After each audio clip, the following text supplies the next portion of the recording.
play Gamer Man with overnight games. Today I'm going to be teaching you how to play Planet Unknown. Planet Unknown is a 1 to 6 player game.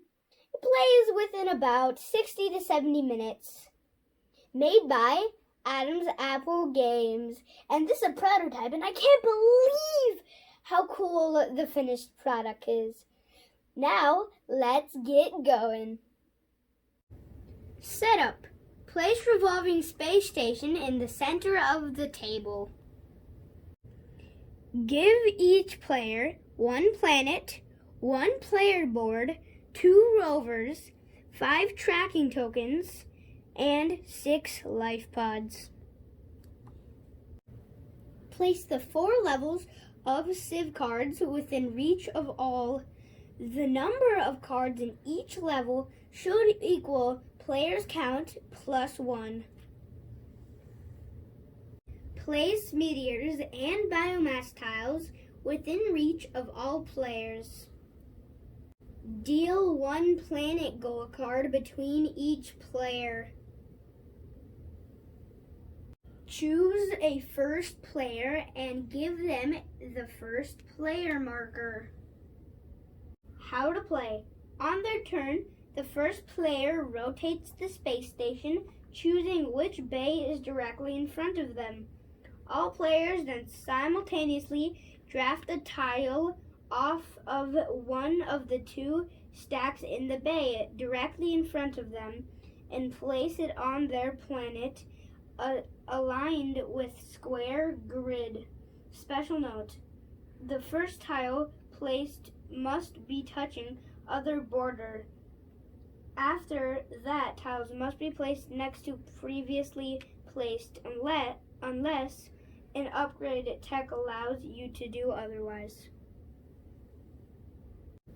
If a tile has a meteor symbol, place a meteor over it. Each tile has 2 separate terrain types. After placement, advance corresponding tracks. Water must be placed over ice to advance track, and energy can count as any adjacent tile for advancement. If a tile is placed or a rover or life pod, it is crushed. First player then rotates to the left. Now, let's talk about benefits collected on the advancement tracks. Medals. These are victory points at the end of the game, based on the highest number you reached for each track. Synergy wheels allow you to immediately move up 1 space on an advancement track of your choice. Civ milestones allow you to pick from the Civ cards in the corresponding level.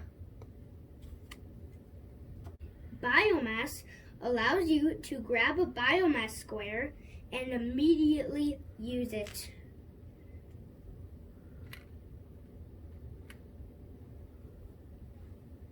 The rover allows you to place rover and in subsequent turns move rovers. Collect life pods and meteors when driven over level. After hitting a tech level, you gain the stated benefit. Game ends when 1 player cannot legally place either tile from cargo bay in front of them,